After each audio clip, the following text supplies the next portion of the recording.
السلام علیکم ورحمۃ اللہ وبرکاتہ۔ الحمدللہ رب العالمین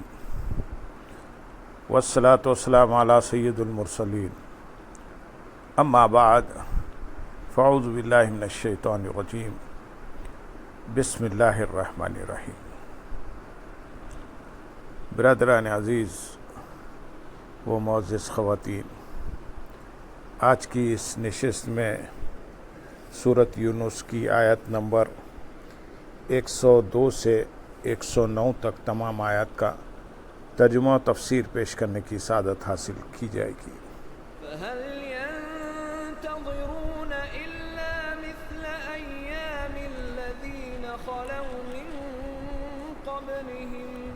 قُلْ فَانْتَظِرُوا إِنِّي مَعَكُمْ مِنَ الْمُنْتَظِرِينَ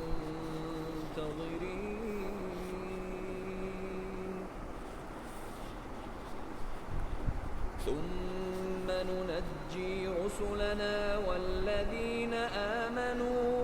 كَذَلِكَ حَقًّا عَلَيْنَا نُنْجِي الْمُؤْمِنِينَ۔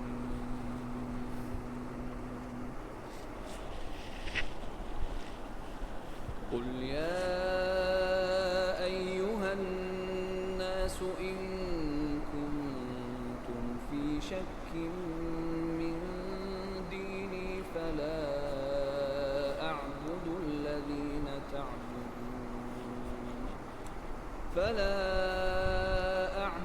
الَّذِينَ تَعْبُدُونَ مِن دُونِ اللَّهِ وَلَكِنْ أَعْبُدُ اللَّهَ الَّذِي يَتَوَفَّاكُمْ وَأُمِرْتُ أَنْ أَكُونَ مِنَ الْمُؤْمِنِينَ وَأَنْ أَقِمْ وَجْهَكَ لِلدِّينِ حَنِيفًا وَلَا تَكُونَنَّ مِنَ الْمُشْرِكِينَ وَلَا تَدْعُ مِن دُونِ اللَّهِ مَا لَا يَنفَعُكَ وَلَا يَضُرُّكَ فَإِن فَعَلْتَ فَإِنَّكَ إِذًا مِّنَ الظَّالِمِينَ وَلَا تَدْعُ مِن دُونِ اللَّهِ مَا لَا يَنفَعُكَ وَلَا يَضُرُّكَ فَإِن فَعَلْتَ فَإِنَّكَ إِذًا مِّنَ الظَّالِمِينَ وَإِن يَمْسَسْكَ اللَّهُ بِضُرٍّ فَلَا كَاشِفَ لَهُ إِلَّا هُوَ وَإِن يُرِدْكَ بِخَيْرٍ فَلَا رَادَّ لِفَضْلِهِ يُصِيبُ بِهِ مَن يَشَاءُ مِنْ عِبَادِهِ وَهُوَ الْغَفُورُ الرَّحِيمُ۔ قُلْ يَا أَيُّهَا النَّاسُ قَدْ جَاءَكُمُ الْحَقُّ مِنْ رَبِّكُمْ فَمَنِ اهْتَدَىٰ فَإِنَّمَا يَهْتَدِي لِنَفْسِهِ وَمَنْ ضَلَّ فَإِنَّمَا يَضِلُّ عَلَيْهَا وَمَا أَنَا عَلَيْكُمْ بِوَكِيلٍ وَاتَّبِعْ مَا يُوحَىٰ إِلَيْكَ وَاصْبِرْ حَتَّىٰ يَحْكُمَ اللَّهُ وَهُوَ خَيْرُ الْحَاكِمِينَ۔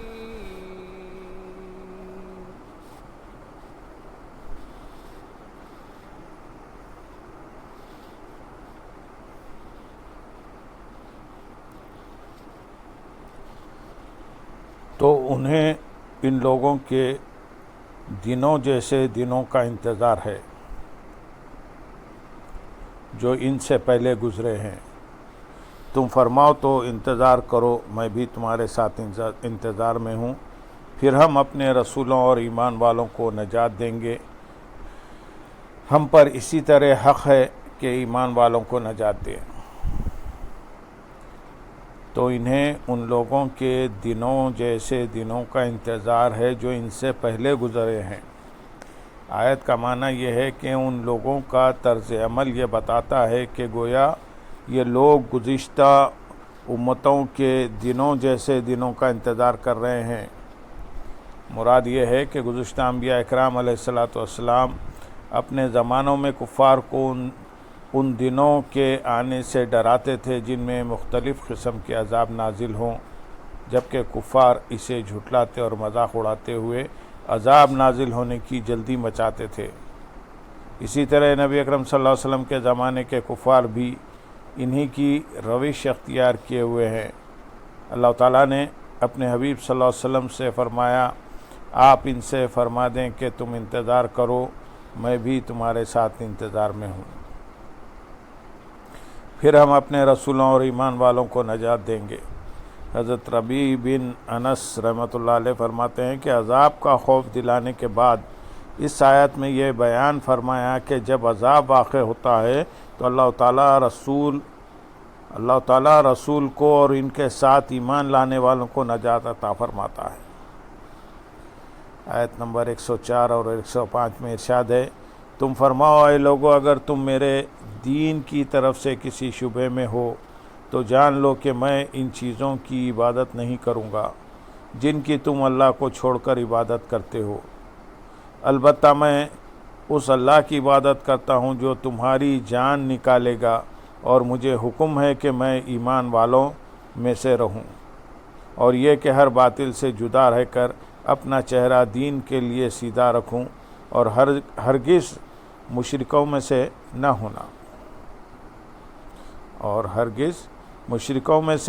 ہونا۔ تم فرماؤ اے لوگو، اس آیت اور اس کے بعد والی آیت میں اللہ تعالیٰ نے اپنے حبیب صلی اللہ علیہ وسلم کو یہ حکم دیا ہے کہ اپنے دین کا اظہار کریں اور یہ اعلان کر دیں کہ وہ مشرکین سے علیحدہ ہیں، تاکہ مشرکین کے ساتھ رہنے والوں کے بارے میں مشرکوں کے شکوک و شبہات زائل ہو جائیں، اور اللہ تعالیٰ کی عبادت چھپ کر ہونے کی بجائے علانیہ ہونے لگے۔ آیت کا خلاصہ یہ ہے کہ اے حبیب صلی اللہ علیہ وسلم، آپ اہل مکہ سے فرما دیں کہ اے لوگو اگر تم میرے دین کی حقیقت اور اس کی صحت کی طرف سے کسی شبہ میں مبتلا ہو اور اس وجہ سے غیر اللہ کی عبادت میں مشغول ہو، تو میں تمہیں اپنے دین کی حقیقت بتا دیتا ہوں کہ میں ان بتوں کی عبادت نہیں کروں گا جن کی تم اللہ عز و جل کو چھوڑ کر عبادت کرتے ہو، کیونکہ بت خود مخلوق ہے اور عبادت کے لائق نہیں، البتہ میں اس اللہ عز و جل کی عبادت کرتا ہوں جو تمہاری روحیں قبض کر کے تمہاری جان نکالے گا، کیونکہ وہ قادر، مختار، برحق معبود اور مستحق عبادت ہے، اور مجھے حکم ہے کہ میں ایمان والوں میں سے رہوں، اور یہ حکم دیا گیا ہے کہ ہر باطل سے جدا رہ کر دین حق پر استقامت کے ساتھ قائم رہوں اور ہرگز مشرکوں میں سے نہ ہوں۔ آیت نمبر 106 میں ارشاد ہے، اور اللہ کے سوا اس کی عبادت نہ کر جو نہ تجھے نفع دے سکے اور نہ تجھے نقصان پہنچا سکے، پھر اگر تو ایسا کرے گا تو اس وقت تو ظالموں میں سے ہوگا۔ مفسرین فرماتے ہیں کہ اس آیت میں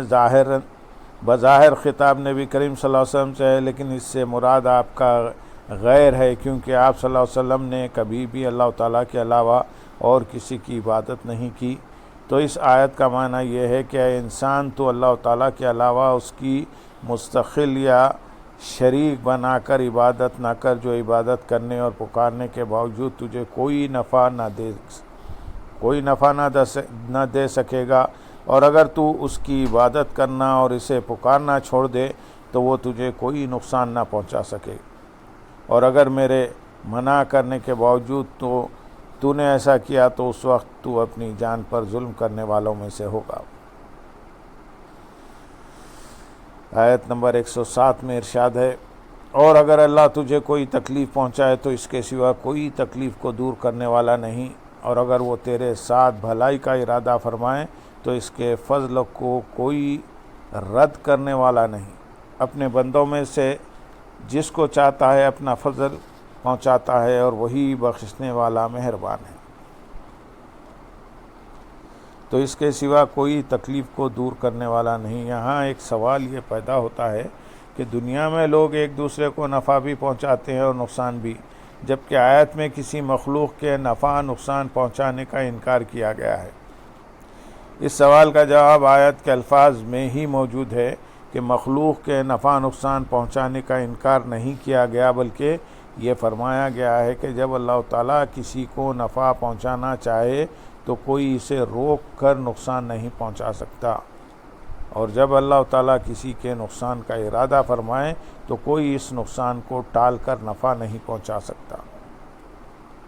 اور اگر وہ تیرے ساتھ بھلائی کا ارادہ فرمائے۔ آیت کا خلاصہ یہ ہے کہ اگر اللہ تعالیٰ تیرے ساتھ وسعت اور آسانی کا ارادہ فرمائے تو اس کے رزق کو روکنے والا کوئی نہیں۔ وہی نفع و نقصان میں ہر ایک کا مالک ہے، تمام کائنات اس کی محتاج ہے، وہی ہر چیز پر قادر اور جود و کرم والا ہے۔ بندوں کو اس کی طرف رغبت اور اس کا خوف اور اسی پر بھروسہ اور اسی پر اعتماد چاہیے، اور نفع و ضرر جو کچھ بھی ہے وہی اسے اپنے بندوں میں سے جس کو چاہتا ہے پہنچاتا ہے، اور وہی اپنے بندوں کے گناہوں کو چھپانے والا اور ان پر مہربان ہے۔ آیت نمبر 108 میں ارشاد ہے، تم فرماؤ اے لوگو، تمہارے پاس تمہارے رب کی طرف سے حق آیا، تو جو ہدایت حاصل کر لے تو وہ اپنے فائدے کے لیے ہی ہدایت حاصل کر رہا ہے، اور جو کوئی گمراہ ہوتا ہے تو اپنے ہی نقصان کو گمراہ ہوتا ہے، اور میں تم پر کوئی نگران نہیں۔ یعنی اے حبیب صلی اللہ علیہ وسلم، تم فرماؤ کہ اے اہل مکہ، تمہارے پاس اللہ تعالیٰ کی طرف سے قرآن اور اس کا رسول محمد مصطفیٰ صلی اللہ علیہ وسلم تشریف لائے ہیں، تو ان سے جو ہدایت حاصل کر لے تو وہ اپنے فائدے کے لیے ہی ہدایت حاصل کر رہا ہے،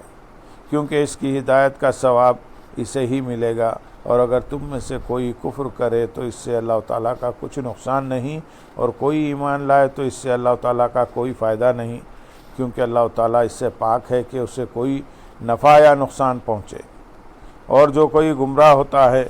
تو وہ اپنے ہی نقصان کو گمراہ ہوتا ہے، کیونکہ اس کی گمراہی کا عذاب اسی کی جان پر ہوگا۔ خلاصہ یہ ہے کہ اس کی ہدایت اور گمراہی میں کوئی اور شریک نہیں، بلکہ ہر جان اپنے کمائے ہوئے اعمال میں گروی رکھی ہے، اور میں تم پر کوئی نگران نہیں کہ تمہیں ہدایت حاصل کرنے پر مجبور کروں۔ آیت نمبر 109 میں ارشاد ہے، اور اس وحی کی پیروی کرو جو آپ کی طرف بھیجی جاتی ہے، اور صبر کرتے رہو حتیٰ کہ اللہ فیصلہ فرما دے، اور وہ سب سے بہتر فیصلہ فرمانے والا ہے۔ یعنی اے حبیب صلی اللہ علیہ وسلم، اللہ تعالیٰ آپ کی طرف جو وحی فرماتا ہے آپ اسی کی پیروی کریں، اور آپ کی قوم کے کفار کی طرف سے آپ کو جو اذیت پہنچتی ہے اس پر صبر کرتے رہیں حتیٰ کہ اللہ تعالیٰ آپ کے دین کو غلبہ عطا فرما کر ان کے خلاف آپ کی مدد کا فیصلہ فرمائے۔ اللہ تعالیٰ سب سے بہتر فیصلہ فرمانے والا ہے۔ اللہم صلی علی سیدنا محمد وعلی آل سیدنا محمد وبارک وسلم، وآخر دعوانا ان الحمد للہ رب العالمین۔ سبحان ربک